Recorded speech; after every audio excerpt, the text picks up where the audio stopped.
जय जिनेंद्र। आज हमारे बीच इंदौर जैन समाज के श्री अशोक डोसी जी मौजूद हैं और हम आपको बता दें कि अशोक जी डोसी जी ने सबसे पहले 1996 में परम पूज्य श्री क्षमा सागर जी महाराज का चातुर्मास यहाँ पर करवाया कंचन बाग में। उसके बाद 99 में परम पूज्य 108 श्री विद्यासागर जी महाराज का बहुत ही बड़ा भव्य और ऐतिहासिक चातुर्मास कराया, जिसमें कि अटल बिहारी वाजपेयी जी भी दर्शन करने के लिए आए थे। उसके बाद 2024 में तो परम पूज्य श्री प्रमाण सागर जी महाराज का चातुर्मास कराया है और वह अभी चातुर्मास चल रहा है। अशोक जी, हम आपका इस कार्यक्रम में स्वागत करते हैं। जय जिनेंद्र। जय जिनेंद्र। आप बताइए, आचार्य श्री विद्यासागर जी महाराज के चातुर्मास के बाद में ये सबसे बड़ा चातुर्मास है, कैसा लग रहा है आपको? देखिए, आचार्य श्री विद्यासागर जी महाराज का चतुर्मास गोमटगिरी में हुआ था और उस चतुर्मास का मुख्य उद्देश्य जो था भारत से मांस निर्यात निरोध का था, भारत से मांस निर्यात को बंद करवाने का था। आचार्य श्री की बहुत प्रबल भावना थी। उसके पहले सिद्धवरकूट और जहाँ जहाँ भी थे तो उसके पूरे भारतवर्ष में घूमे और सब जगह उन्हें नारा भी दिया था कि भारत से मांस का निर्यात बंद होना चाहिए। उसी के तहत गुरुदेव से जब हमने विनय किया, निवेदन किया सब लोगों ने इंदौर शहर के, तो उन्होंने करीब करीब परमिशन दी और यहाँ इंदौर आए और इसके लिए उन्होंने काफ़ी प्रयत्न किया और उसमें थोड़ी आंशिक सफलता भी हमको मिली, लेकिन किन्हीं कारणों से फिर बाद में वो काम नहीं हो पाया, क्योंकि भारत में सब साउथ इंडियन और ये वो सारे सांसद में है। अटल बिहारी जी स्वयं आए थे वहाँ पे, माननीय प्रधानमंत्री जी ने को भी निवेदन किया गया। और एक बात उस टाइम पे आचार्य जी ने एक और बहुत विशेष बात कही थी कि जो भारत का राष्ट्रीय पशु है वो गाय को घोषित किया जाए, क्योंकि गाय माता ही सर्वश्रेष्ठ है। तो मोर तो खैर ही है अभी अपना, लेकिन गाय का भी लिए उन्होंने कहा था। लेकिन वो अब जो भी हुआ है, लेकिन वो चतुर्मास की बहुत अलग है। उनकी तपस्या, त्याग तपस्या जब इंदौर वासियों ने देखी और जब आचार्य जी बैठते थे सामयिक पर प्रतिक्रमण पर, तो ऐसा लगता था जैसे पत्थर की मूर्ति कोई सामने बैठी है। 6 घंटे, 8 घंटे, 10 घंटे, 12 घंटे, 14 घंटे, 20-20 घंटे, 2-2 दिन तक हमने उनकी साधना देखी है, लेकिन पलक भी उठती नहीं थी। ऐसा लगता था कि कोई पत्थर की मूर्ति सामने खड़ी है। हाँ, हमने आपको देखा है कि आप कुंडलपुर में मदन लाल जी बेनाड़ा जी जब अध्यक्ष थे पूरे महामहोत्सव के महामस्तकाभिषेक के, उस समय भी आप एक्टिव थे। तो उस समय आचार्य श्री बड़े बाबा और छोटे बाबा दोनों के आपने दर्शन किए। बिल्कुल किए। तो वो क्या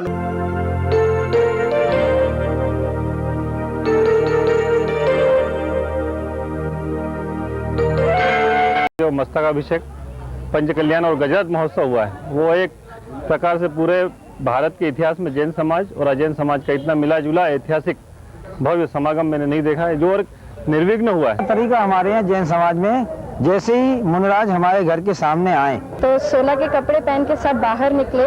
परगाहन के लिए भीड़ एकत्रित थी, परगाहन करने वालों की और देखने वालों की। तो वो क्या अनुभव था? वो तो बहुत अच्छा अनुभव है और आज भी पूरे भारतवर्ष में बड़े बाबा छोटे बाबा के नाम से ही मानते हैं कि छोटे बाबा इसलिए कहा जाता है कि बड़े बाबा और छोटे बाबा, बड़े बाबा यानी कुंडलपुर के भगवान आदिनाथ और छोटे बाबा मतलब आचार्य श्री विद्यासागर जी। आचार्य श्री विद्यासागर जी महाराज के बारे में इतना कहूँगा कि इस विश्व में अगर सर्वश्रेष्ठ तपस्वी कोई साधु है, कोई मुनि है, तो वो आचार्य विद्यासागर जी है। उनके मुकाबले त्याग तपस्या विश्व में न किसी की है, न कभी होगी। आपने पहली बार उनके दर्शन कहाँ किए थे आचार्य विद्यासागर महाराज जी के? मुक्तागिरी में किए थे, परतवाड़ा के पास में, करीब कोई 90-91 में। पूर्णमती माता जी यहाँ पर आई थी 52 गजा में दर्शन करने और ये कहा कि योग से वो हम उनके संपर्क में आए, तो उन्होंने सबसे पहले हमसे यही प्रश्न किया कि आपने आचार्य श्री के दर्शन किए कि नहीं।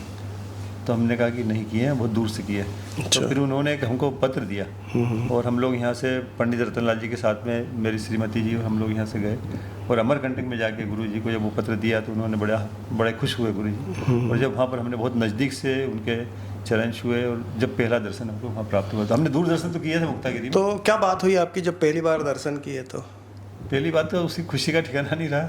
दूसरी बात, गुरु जी की एक भावना थी, उनकी बैठते से ही उन्होंने ये कहा था कि हम ये चाहते हैं कि अब भारतवर्ष में मंदिर अपने जैन दिगंबर जैन समाज के मंदिर हैं, लेकिन वो पत्थर के नहीं है। और मंदिर का इतिहास जो पत्थर का नहीं होता है वो 100 साल का रहता है या 200 साल का रहता है, और पत्थर के मंदिर का जो है 2000 साल तक रहता है। तो आचार्य जी की बहुत परम पवित्र भावना थी कि मेरा उद्देश्य यह है कि यहाँ पर भारतवर्ष में दिगंबर जैन समाज के पत्थर के मंदिर रहे, ताकि दिगंबरत्व का इतिहास आने वाले 2-3 हज़ार साल तक रहें। बड़ी परम पवित्र भावना थी उनकी और वैसा उन्होंने किया भी। आज जितने भी पत्थर के मंदिर पूरे भारतवर्ष में देखने को मिल रहे हैं, ये आचार्य श्री विद्यासागर जी महाराज की देन है। आपने आचार्य विद्यासागर महाराज जी का कितनी बार पड़गाहन करके कितनी बार आहार दिया? वो तो कुछ याद नहीं है गिनती, लेकिन मतलब कई काफ़ी बार दिया है। हाँ, और हमारी श्रीमती जी ने जितने व्रत नियम लिए हैं तो आचार्य से ही लिए हैं इन्होंने। तो ये तीनों मिल के समाज सेवा का काम करते हैं। समाज सेवा, घर को देखना और व्यापार, तीनों को आप कैसे सामंजस्य बिठाते हैं? ये समाज सेवा में हम उतने निपुण या उतने व्यस्त नहीं है। धर्म सेवा में हमारा मुख्य उद्देश्य है कि जितने हमारे धर्म गुरु हैं उनकी सेवा की जाए। और पर्टिकुलरली हम क्या है कि आचार्य के संघ से ज़्यादा जुड़े, हालांकि जो भी मुनि संघ आता है सबकी हम सेवा करते हैं। मेरे यहाँ सभी महाराज जी होंगे जितने आचार्य हैं सबके करीब करीब आहार हो चुके हैं, तो वो हम धर्म सेवा करते हैं, मुनि सेवा करते हैं, समाज सेवा नहीं है। मुनि सेवा और धर्म सेवा और समाज सेवा में बड़ा प्रेरणा आपको कहाँ से मिली? जो बाकानेर का परिवार है वहाँ पर हमारे पिताजी माताजी, और वहाँ पर हमारे चूँकि हम 52 गजा क्षेत्र है उधर, तो 52 गजा क्षेत्र के कारण साधुओं का भी आवागमन वहाँ होता रहता है। तो जब भी साधु आते हैं तो हमारे पिताजी माताजी सब, हमारी दादी जी उनका चौका लगाती थी, तो हमको प्रेरणा हमारे परिवार से मिली है। कहाँ से प्राप्त? आपके परिवार में कौन कौन है? कितने भाई हैं? हाँ। अभी तो 2 भाई हैं। मेरा छोटा भाई विनोद दोषी है, अभी पहले पवन दोषी थे जो कि 52 गजा जी के अध्यक्ष थे, लेकिन वो नहीं रहे। एक निर्मल दोषी थे। और प्रमाण सागर महाराज जी इतने बड़े महान संत है, आज की डेट में सब उनके पीछे भागते हैं। आर के मार्बल, सुशीला पाटनी हमेशा आचार्य श्री के वहाँ 10 लक्षण पर्व मनाते थे, और अब उनके जाने के बाद वो प्रमाण सागर महाराज जी के यहाँ आते हैं। तो इनका चातुर्मास आपको कैसे मिला?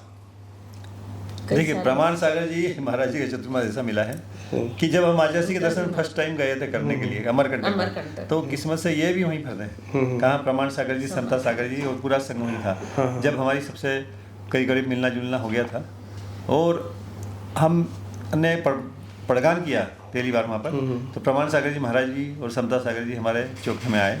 चौका किसी और का था, और फिर उन्होंने हमको संकेत में कहा कि अब आप आचार्य को आहार देने के लिए जाओ।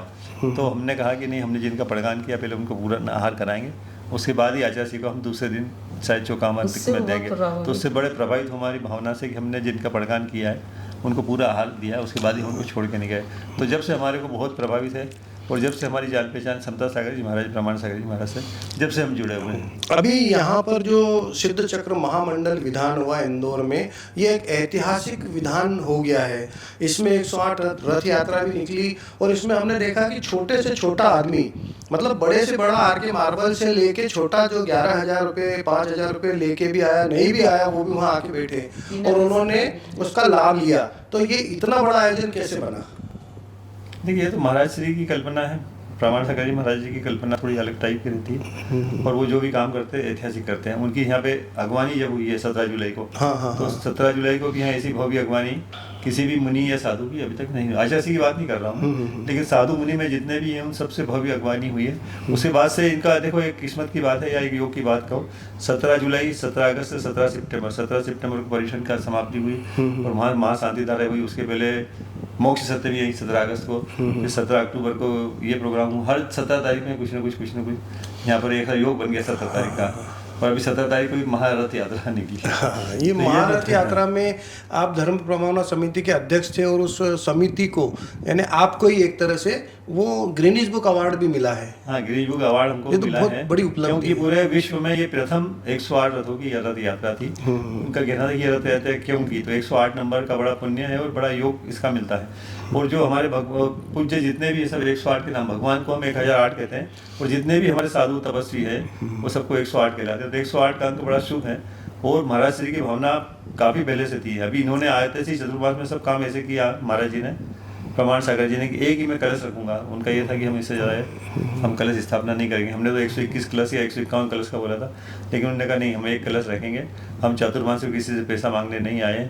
दूसरी बात, गुणायतन जो हम बना रहे हैं वो समय शिखर जी में, उससे इस चतुर्मास का कोई संबंध नहीं। यहाँ का पैसा बोले यहीं हम खर्च करेंगे, ये एक बड़ी विशेषता उन्होंने आते से हमको कह दी थी। इंदौर में जो पैसा मुझे मिलेगा या जो भी होगा, आए गए के बाद में जो पैसा बचता है, तो हम यहीं इंदौर में कुछ छात्रावास बच्चों के भविष्य के लिए बनाएंगे, और वो बना भी रहे हैं। दूसरी बात, यहाँ पे एक विशेषता हम इस चातुर्मास की ओर रही कि यहाँ पे जितना शांति धारा अभिषेक का जो पैसा आया है, ये हमने देव द्रव्य माना है। वो इस देव द्रव्य को अब हमने इसका उपयोग हम जब नए कहाँ मंदिर बन रहे हैं या पुराना जिनका जीर्णोद्धार मंदिरों को करना है, वहाँ पर ये पैसा जाएगा। करीब करीब 1-1.5 करोड़ रुपये हमारे पास है। महाराज श्री जहाँ जहाँ कहेंगे हम उस पैसे को हम भिजवाएंगे। हमने खुद ने उसका उपयोग नहीं किया। सब लोग क्या करते हैं भारत के अंदर की वो शांति धारे का उपयोग भोजन बनाने में या किसी और खर्चे में कर देते हैं। उस तरह करना नहीं चाहिए, क्योंकि वो देव द्रव्य माना जाता है कि भगवान से वो पैसा मिला है, भगवान की शांति धारा से, तो भगवान के काम में ही खर्च होना चाहिए, ऐसा गुरु जी का। हमने देखा कि यहाँ पर बहुत बड़े बड़े कार्य हुए इंदौर में इस चातुर्मास में। पहला सिद्ध चक्र मंडल विधान, फिर रथ यात्रा, उसके बाद महाराज जी ने यहाँ पे आके एक नया ही प्रयोग किया है। वो ऑर्गेनिक सब्जियों के ऊपर वो रहे हैं, उन्होंने अपनी उस प्रयोग में हेल्थ कम की है। वो सब क्या था? ये एक उनका सोच है महाराज जी का कि सब्जियां के ऊपर रहकर उन्होंने 4 महीने से महाराज श्री ने अन्न यहाँ पे नहीं लिया है और सब्जियों पे रहकर उन्होंने अपना 15 किलो वजन को लॉस किया है। लेकिन उनका कहना है कि मेरे को ऊर्जा जो है पहले से ज़्यादा आ गई है मेरी बॉडी के अंदर, और निश्चित रूप से आ गई है। मैं लगातार अब चूँकि चातुर्मास अध्यक्ष हूँ तो बहुत टाइम तक उनके साथ रहना पड़ता है। तो महाराज श्री सुबह 3 बजे से लेकर रात को 11 बजे तक ये मैंने देखा है कि अपने काम में व्यस्त रहते हैं, सामयिक भी करते हैं और कुछ लिखन पढ़न भी होता है, तो रात में अपने काम को करते रहते हैं। आपके भोजन में क्या होता है? हमारा भोजन तो बिल्कुल सादा है। मैं मिलेट से लेता हूँ, मिलेट से लेता हूँ। मैंने गेहूँ करीब 6 साल से छोड़ दिया है। आचार्य श्री ने बोला, जब से आचार्य श्री ने बोला गेहूँ छोड़ दीजिए, छोड़ दीजिए, उसी तक समय से आचार्य श्री ने कहा कहना था कि गेहूँ भारत का नहीं है, गेहूँ मेक्सिको से आया है, ये भारत का अनाज नहीं है, इसलिए इसको नहीं लेना चाहिए। उस दिन से हमने गेहूँ खाना बंद कर दिया, जब से आचार्य श्री ने बोला है। नहीं, पहले जब मेहमान आते थे तो हमेशा घर में मक्की और ज्वार की, बाजरे की रोटी बनती थी। मेहमान आते थे तब गेहूं की रोटी बनती थी। आजकल गेहूं कंटिन्यूस बनता है और मक्का, ज्वार, बाजरा बहुत कम हो गया है। तो आप क्या कहना चाहेंगे सभी से कि क्या गेहूं को सबको छोड़ देना चाहिए? हाँ, गेहूं को बिल्कुल छोड़ देना चाहिए। गेहूं में ग्लूटोन होता है, उसमें थोड़ी शक्कर भी ज़्यादा रहती है और पचने में भी आसान नहीं रहता है, तो इसलिए गेहूं को नहीं अपनाना चाहिए। उसके बजाय दूसरे जो अनाज है जिसको हम मिलेट्स अनाज बोलते हैं, और आजकल मिलेट्स को भी श्री अन्न बोला है। प्रधानमंत्री नरेंद्र मोदी ने उनको श्री अन्न बोला है। तो श्री अन्न का उपयोग करना चाहिए निश्चित रूप से। वो अच्छा, मेरे खुद को 7 साल हो गए अभी गेहूं खाए। आपने छोड़ा, उसके पीछे तो निश्चित ही रानी डोसी जी का हाथ होगा और इनका आचार्य का संदेश। हाँ, नहीं, वो मैंने देखा घरों में सब छोड़ना चाहते हैं, लेकिन वो एक रूटीन बना हुआ है। गेहूं ही जाते हैं, पीस के आता है और गेहूं की रोटी खाते हैं सब। अभी सब दूध का सब बोल रहे हैं कि दूध छोड़ दो, दूध छोड़ दो, दूध से भी बहुत नुकसान है, जिधर देखो उधर, लेकिन साधु संत तो दूध ही लेते हैं। देखिए, दूध से कोई नुकसान नहीं है। पर्टिकुलरली देसी गाय का, जो गिर गाय का दूध है, उसका दूध घी खाने से कोई नुकसान नहीं होता है। दूसरी बात यह है कि ये हमारा जितने भगवान हैं उन सब ने अपना जो है साधना के बाद में खीरांत से, मतलब खीर से अपने उपवास को तोड़ा है, पारना किया है। तो वो हमारा आदि परंपरा, हमारे आगम में भी दूध कभी वर्जित नहीं किया गया है। ये कुछ लोगों का कहना है कि दूध कैसे लिया जाता है कि जो बछड़ा होता है पहले पूर्ण रूप से उसकी तृप्ति होती है, उसके बाद में उस थन को अलग छोड़ के उसके बाद में जो दूध एक्स्ट्रा बचता है वो दूध लिया जाता है। तो कहीं से कहीं तक जो सोचते हैं लोग कि विगन होना चाहिए, ऐसा कुछ भी नहीं है। दूध बिल्कुल शुद्ध है। हाँ, और अभी जैसे आपका रूटीन क्या रहता है सुबह से शाम तक का? रूटीन पर जनरली सुबह जल्दी उठ जाते हैं 5:30 बजे हम लोग। हाँ, और तैयार होकर महाराज श्री की सेवा में भी तो हम तब सुबह से लेकर रात तक कभी भी सेवा में लगे रहते हैं महाराज श्री की। फिर भी मैं ऑफिस दोपहर को जब उनका प्रतिक्रमण सामयिक करते हैं महाराज श्री, तो 2-2.5 घंटे का टाइम मिलता है, ऑफिस जाता हूँ रेगुलर। योगा व्यायाम, मॉर्निंग वॉक भी करता हूँ मैं, सब मॉर्निंग वॉक योगा सब करते हैं हम लोग। और ये मैं तो चाहता हूँ मैं पूरे भारत में संदेश देना चाहता हूँ कि जितने साधु संत हैं उनकी सेवा करके पुण्य जो मिलता है वो आपको कहीं मंदिर जाने से भी ज़्यादा मिलता है। सब लोग मूर्ति दान करते हैं, पूजा करते हैं, तो ये सबसे बड़ा पुण्य ये है कि अपने जो अपनी जीवित मूर्तियाँ हैं, हम कैसे मानते हैं कि साधु भगवान जितने अपने जीवित चलती फिरती मूर्तियाँ हैं, तो इनकी सेवा करने से जो पुण्य मिलेगा निश्चित रूप से वो भी बहुत अच्छा मिलेगा। और सबको जीवन में एक बार किसी भी महाराज जी के चतुर्मास में पूरा इन्वॉल्व हो गया, उसको सबको लाभ। अब सबसे बड़ी बात ये है कि आपकी जो धर्म पत्नी है रानी जी डोसी, ये मतलब इतिहास है एक बहुत बड़ा कि जैन समाज में कहीं भी मैंने कभी महिला को तो अध्यक्ष नहीं देखा है। और ये जैन समाज के समोशरण, वो भी मेन इंदौर का सेंटर दिगंबर जैन समोशरण मंदिर की अध्यक्षा हैं। तो इनका आपको और आपका इनको क्या सहयोग मिलता है और वो कैसा अनुभव होता है आपको? देखिए, महिलाएं जो है वो अपने घर की प्रधान होती है। लोगों का ऐसा सोचना है कि घर का प्रधान पुरुष है, लेकिन घर का प्रधान महिला होती है। अभी आप बिजनेस का काम करें, ऑफिस का काम करें, वो अपन करते हैं, लेकिन घर को चलाने की जो लोग कहते हैं कि धर्म की गाड़ी महिला चलाती है, धर्म की नहीं, घर की गाड़ी महिला चलाती है। पूरे परिवार का संतुलन है महिला। तो हर महिला को सपोर्ट करना चाहिए। तो मैं भी चाहता था कि जो काम हम कर सकते हैं उससे ज़्यादा तो महिलाएं अच्छे तरीके से कर सकती है। जब धर्म की गाड़ी चला सकती है तो व्यवहार की गाड़ी, समाज की गाड़ी भी महिलाएं चला सकती है। अभी है ना, सब जितने युवा हैं वो मतलब अभी जो माहौल चल रहा है वो ये है, आपको पता भी होगा तलाक भी बहुत हो रहे हैं और युवा पीढ़ी शादी नहीं करना चाह रही है और शादी कर भी रही तो बच्चे नहीं पैदा करना चाह रही है। उसके बारे में अगर आप चाहें तो। हाँ देखिए, उसके बारे में मेरा सोचना यह है कि महिलाएं जो बच्चियां ज़्यादा पढ़ती हैं और ज़्यादा पढ़ती है, उसके पीछे उनका उद्देश्य क्या रहता है कि हम सर्विस करेंगे और सर्विस करके हमको कुछ हमने जो मतलब शिक्षा प्राप्त की उसका उपयोग करेंगे। लेकिन उनका सोचना एक गलत है। और ज़्यादा शिक्षित होने से क्या होता है कि हर आदमी में ईगो आता है। पहले भारतीय महिलाएं जो कम शिक्षा की थी और संस्कृति थी उनके पास में, अभी संस्कृति नहीं है, संस्कार बिल्कुल नहीं है। शिक्षा है लेकिन शिक्षा में संस्कार बिल्कुल भी नहीं। आचार्य सिंह ने प्रतिभा इसलिए खोली है कि उसमें शिक्षा भी हो, संस्कार भी हो, रोजगार भी हो। तो शिक्षा ऐसे होना चाहिए कि हम उसमें शिक्षा प्राप्त करें और लोगों को रोजगार दें, अपन रोजगार नहीं करें। और महिलाएं क्या है कि रोजगार में लग गई है तो उससे क्या है कि उनके ईगो टकराते हैं। वो जैसे आज एक महिला 1 लाख रुपये महीना या 50,000 रुपये महीना कमाती है, अब उसको जब उसकी सास या माँ जो भी कहती है कि भाई रोटी बनाते हो तो बोलती 10,000 रुपये महीने में आप रोटी वाली रख लो, 15,000 रुपये रख लो। तो मेरी सैलरी 1 लाख रुपये है तो मैं 10-15,000 रुपये काम क्यों करूँ? तो ये ईगो टकराहट से क्या होती है, आगे क्लेश बढ़ता है परिवार में। और आजकल क्या है कि पहले महिलाएं हैं कि शादी होने के बाद में महिला के जो बच्चियों के माता पिता थे वो खुद कहते थे कि भाई इस परिवार को भूल जाना, वो परिवार तेरा है। लेकिन यहाँ से आजकल सपोर्ट क्या मिलता है ज़्यादा, तो इसलिए तलाक के केस ज़्यादा होते हैं। तो ये जो परिवार है पीयर का जिसको बोलते हैं, माता पिता का परिवार, तो उनको इसमें दखल नहीं करना चाहिए क्योंकि उसका घर वही है। और आजकल इंडिपेंडेंस भी चाहिए। तो थोड़ा सा ज़्यादा शिक्षा होने से, संस्कारी शिक्षा नहीं होने से ऐसा हुआ है जो मैं अच्छा, अशोक पाटनी जी और सुशीला पाटनी जी बहुत प्रभावित हुए आज सिद्ध चक्र मंडल विधान से और वो स्पेशल यहाँ आए, बैठे और परिषद में भी यहाँ आए, तो बहुत बड़ी बात है। और उन्होंने आपकी बहुत तारीफ भी की, हमने उनसे बात की थी इंटरव्यू में, सुशीला भाभी ने। तो उनका आपको क्या सहयोग मिलता है और उनका कैसा आपको क्या लगा? देखिए, अशोक जी पाटनी, सुशीला जी पाटनी तो चूँकि भारत के भामाशाह है और भारत के भामाशाह के अलावा जैसे मैंने कहा कि साधुओं में सर्वश्रेष्ठ आचार्य श्री विद्यासागर जी महाराज है, ऐसे श्रावकों में अगर सर्वश्रेष्ठ इस विश्व में है तो वो अशोक जी सुशीला जी पाटनी है।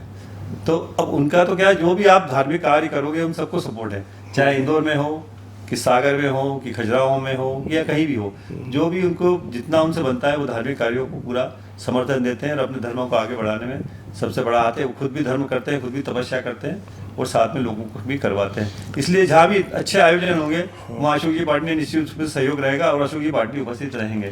ऐसा कुछ नहीं है कि वो यहाँ आए हैं और वहाँ नहीं गए, ऐसा कुछ भी सोचना गलत है। जहाँ भी अच्छे आयोजन होंगे अशोक जी पाटनी और सुशीला जी रहेंगे ही, ऐसा मानता हूँ। अब एक सबसे बड़ी चीज़ यहाँ चातुर्मास की उपलब्धि रही कि गुणायतन को परम पूज्य प्रमाण सागर जी महाराज जी से बड़े प्रभावित होकर भरत मोदी जी ने अपना तीर्थ जो शिखर जी में था वो और यहाँ का लश्करी मंदिर जिसमें कि हॉस्टल बनाने का भी उन्होंने कहा है, वो दोनों उनके ट्रस्ट को दान कर दिया, यानी महाराज जी को सौंप दिया। इसके बारे में आप क्या कहेंगे? देखिए, अभी गुणायतन एक संस्था है तो गुणायतन संस्था नहीं हो गया, एक वो हो गया है, मतलब जैसे अपने महासमिति या महासभा इस तरह की संस्था है, तो ऐसा गुणायतन को अभी क्या है कि एक राष्ट्रीय स्तर की ट्रस्ट बन गया है और उसमें जितने लोग राष्ट्रीय स्तर के जुड़े हैं, बहुत अच्छे लोग जुड़े हैं। तो गुणायतन पे लोग ट्रस्ट कर रहे हैं, इसलिए कर रहे हैं कि गुणायतन बहुत अलग तरीके से बन रहा है। परम पूज्य मुनि श्री प्रमाण सागर जी महाराज उसमें पूरे लगे हुए, उनका सोचना और समझना सब अलग दृष्टि का है। तो उनका जो लोगों ने गुणायतन का जो विकास देखा है यहाँ पर इंदौर में रहकर, पर्दे पर भी दिखा है, उनका जो अभी कर रहे हैं, तो सबको उनके प्रति विश्वास काफ़ी बढ़ता जा रहा है कि यार ये कुछ अच्छा काम कर सकते हैं। तो उसी से प्रभावित होकर भरत जी मोदी की उम्र काफ़ी हो गई है, वो भी अब थक चुके हैं और वो उन्होंने क्या है कि अब सोच रहे हैं वो कि यार हम अब मेरा रिटायरमेंट का टाइम है, मेरा लास्ट टाइम है, तो मेरे से कुछ अच्छा काम हो जाए। उस भावना को रखते हुए उन्होंने सबसे पहले गुणायतन को, वहाँ का जो उनका परिसर था, चोपड़ा गुण था, और उस गुणायतन के पास ही उन्होंने जो भी बनाया था वो सब गुणायतन को निःशुल्क, कोई शुल्क नहीं लिया किसी प्रकार का, और गुणायतन को दे दिया। इसी तरह यहाँ इनका लश्करी मंदिर है, उसमें एक छात्रावास भी और काफ़ी बड़ी जगह है, वो भी उन्होंने गुणायतन को सौंप दी है। तो गुणायतन पे पूरे भारतवर्ष के लोगों का विश्वास बढ़ता जा रहा है, उसके तहत लोग सब उनसे जुड़ रहे हैं ज़्यादातर। नहीं, हमने देखा प्रमाण सागर जी को शुरू से ही देखा, उनका ज्ञान भी है, उनका मतलब कुछ भी स्मरण शक्ति भी बहुत तेज तीव्र है और वो सबको सरलता से मिलते हैं और जितने ट्रस्टी जुड़े हुए हैं सब एक्टिव हैं और सब अच्छे से काम कर रहे हैं, तो बहुत बड़ी उपलब्धि है। और सबसे आखिरी में एक सवाल आपसे, जो हमारा मतलब हर व्यक्ति सुबह से उठकर एक ही उसका लक्ष्य होता है, मंदिर जाए, दर्शन करे, पुण्य कमाए, और पुण्य कमाने का लक्ष्य भी यही होता है कि पुण्य से वो पुरुषार्थ करते हुए स्वर्ग से मोक्ष तक की प्लानिंग करता है। तो उसकी आपकी क्या प्लानिंग है, क्या करते हैं आप उसके लिए, या उसको क्या कहेंगे? देव दर्शन तो सबको प्रथम करना ही चाहिए, मंदिर भी जाना चाहिए, लेकिन महाराज श्री का कहना है कि मंदिर जाके मूर्ति को नहीं देखना है, मूर्तिमान को देखना है। आप किससे मिलने जाते हैं? तो भगवान से मिलने जाते हैं और भगवान के साक्षी होते हैं वहाँ पे। तो आप मूर्ति पे नहीं देखें, मूर्तिमान को देखें कि मूर्ति के अंदर जो विराजमान है आपको उससे मिलना है, उसके दर्शन करना। तो निश्चित रूप से सबसे पहले पुण्य का सर्वप्रथम सीढ़ी मंदिर ही है। मंदिर जब तक नहीं जाएगा अपने को संस्कार बिल्कुल भी नहीं मिलेंगे। जैसे आपको कुछ भोजन करना है या खाना है तो आपको होटल में जाना पड़ेगा, इसलिए अगर आपको पुण्य कमाना है तो मंदिर सबसे पहले मतलब कुछ जाना ही चाहिए। इसलिए मेरा तो निवेदन सबसे है कि सबसे पहले उठते से ही तैयार होकर सबसे पहले देव दर्शन करें, उसके बाद में वो अपने नित्य कर्म करें। तो इसलिए मंदिर जाना चाहिए। निश्चित रूप से बहुत बड़ी उपलब्धि है। हम जीवन में कभी मंदिर जाना बंद नहीं किया है, न करेंगे कभी, और मेरे और बच्चों को सबको प्रेरणा देता हूँ कि मंदिर निश्चित रूप से रोजाना जाना चाहिए। आप जब ध्यान करते हैं तो सभी ध्यान करते हैं, लेकिन आप जब ध्यान करते हैं तो क्या स्मरण करते हैं, अंदर क्या चलता है, दिमाग में क्या होता है उस समय, किसके दर्शन करते हैं, क्या विचार होते हैं? अपनी साधना को बढ़ाने के लिए और अपने आत्म तत्वों का विकास करने के लिए ध्यान करते हैं, और प्रभु का स्मरण करके मन में यही रहता है, और मंगल भावना करते हैं, 12 भावना सभी करते हैं और ध्यान करते रहते हैं।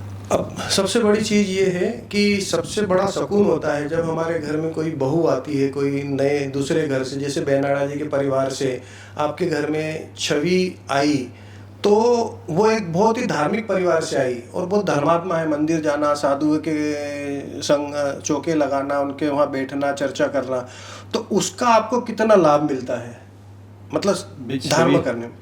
छवि तो क्या है कि हमारी बेटी है, अब वो हम उसने बांधते नहीं कभी भी।